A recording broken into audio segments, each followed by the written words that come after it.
দেশে এই মুহূর্তে 1,08,00,000 বেকার রয়েছে। তার মধ্যে গ্র্যাজুয়েটের সংখ্যা 26 লাখ। 2 বছরের মধ্যে 5 লাখ কর্মসংস্থান করা হবে।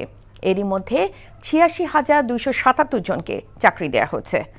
সচিবালয়ে 100 দিনের কার্যক্রম নিয়ে যুব ও ক্রীড়া উপদেষ্টা আসিফ মাহমুদ সজীব ভুঁইয়া সাংবাদিকদের এসব তথ্য জানান। উপদেষ্টা বলেন, বিসিবিকে রাজনীতিকরণ করা হয়েছে, তা না হলে বিসিবিতে পরিবর্তন করতে হতো না।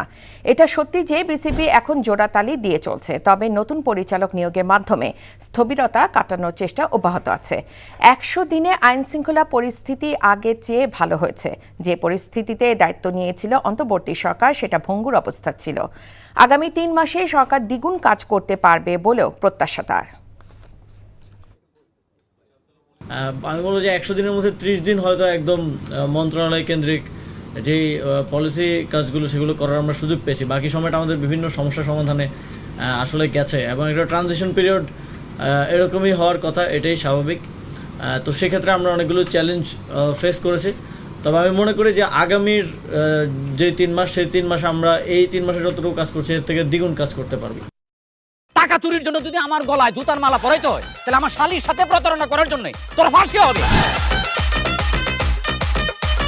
দুলা ভাই, আপনার তো ঘর জামাই বইলা একটা পরিচয় আছে, আমার তো তাও নাই।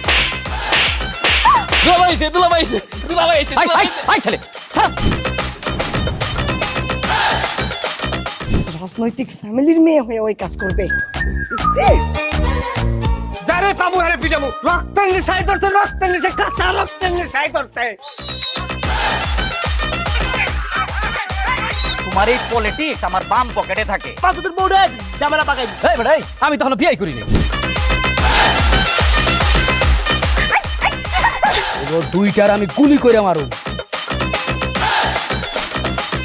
মাসুদরা কোনোদিন ভালো হয় না। আপনার পোশাক আশাক দেখে কিন্তু আপনার তালুকদার বংশের লোক মনে হয় না আব্বা। আপনার মনে হয় যে আপনি ফকির বংশের লোক।